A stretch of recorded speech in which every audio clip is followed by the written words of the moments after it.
Hey everyone, and welcome. I am absolutely thrilled to guide you through today's explainer. We're looking at some seriously crucial data right now. The source material we're breaking down today puts us in a highly critical moment, April 2026, staring down weather forecasts that are quite literally going to affect every single one of us.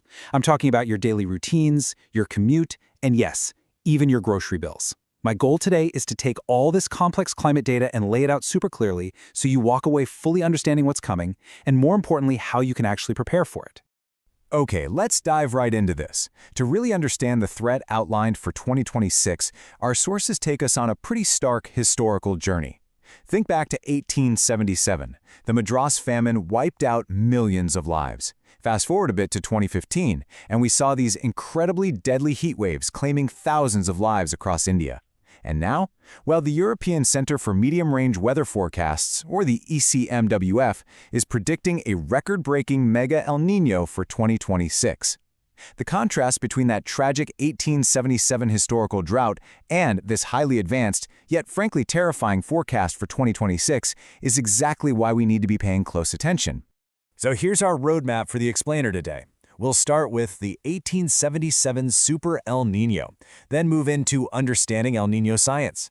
After that, we'll look at food prices and grocery budgets, followed by urban heat and informal workers.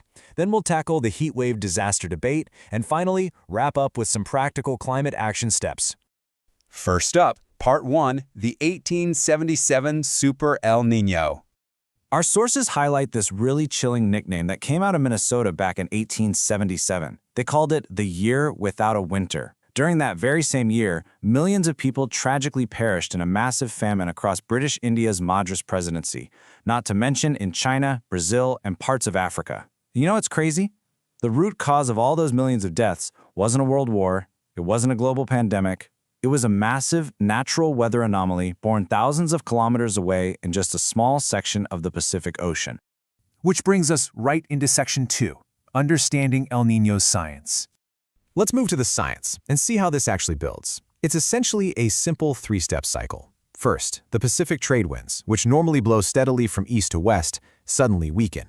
Second, because those winds drop off, all that warm surface water just pools up in the eastern and central Pacific instead of flowing westward toward Australia.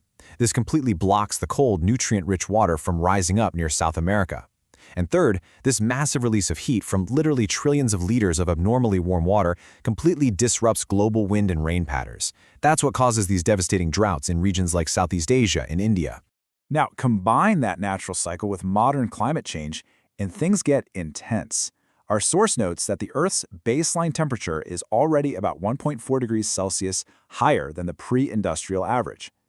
If a severe El Niño adds another 1.5 degrees on top of that, we are looking at a chilling 2.9 degree temperature anomaly. I absolutely love this stark analogy from the source material.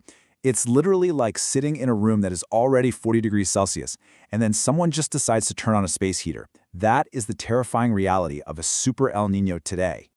Moving on to Section 3, Food Prices and Grocery Budgets. So the crucial point here is that a Super El Niño can trigger up to a 9% spike in food inflation. During a normal El Niño year, global non-fuel prices might rise by, say, about 5%. But when a mega event hits, that inflation on food just skyrockets. Why does this actually happen? Well, the data shows that 51% of Indian agriculture relies entirely on the monsoon. For the 2026 forecast, agencies are predicting below normal rainfall, potentially bringing us down to just 92% of a normal year. When you have these weakened monsoons directly colliding with peak agricultural seasons, you get drastically reduced crop yields. And for us, that directly translates to tighter household grocery budgets, putting an immense immediate squeeze on families who simply don't have large financial buffers to fall back on. Let's jump to Section 4, Urban Heat and Informal Workers. The source details a fascinating yet really dangerous local phenomenon known as the urban heat island effect. Here is how it works. In our modern cities, all that concrete absorbs heat incredibly rapidly during the daytime, but then that trapped heat is slowly, steadily released throughout the entire night.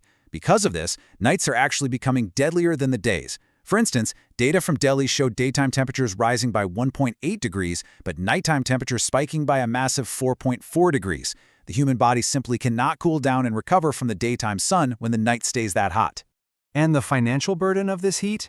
It is absolutely staggering for the 380 million informal outdoor workers in India. A mere 1 degree Celsius rise in temperature results in a 14% drop in their earnings. And on actual heatwave days, that drop plummets to 40%. These workers are losing massive portions of their daily wages to mounting medical costs, hydration needs, and just sheer physical exhaustion. This is exactly why large corporations that rely heavily on delivery gig workers and construction crews really must urgently implement mandatory cooling policies. We're talking about providing paid shade breaks and hazard pay during those peak heat hours. And that brings us to a rather bitter reality highlighted in the source, known as the AC paradox. Think about it. Those who can afford air conditioning run it constantly to keep their indoors nice and cool. However, those machines have to blast intense exhaust heat directly back outdoors. So by keeping the indoors comfortable, we are actively making the immediate outside environment drastically hotter for those very same delivery drivers and construction workers who literally have no escape from the sun. Next up, Section 5, the heat wave disaster debate. Now, what's really interesting about the data here is the vast discrepancy in reported death tolls between the years 2000 and 2020. The National Crime Records Bureau reports over 20,000 deaths. The Indian Meteorological Department, on the other hand, reports around 10,000. Yet independent estimates suggest the actual number is closer to 1.5 lakh, or 150,000 deaths every single year.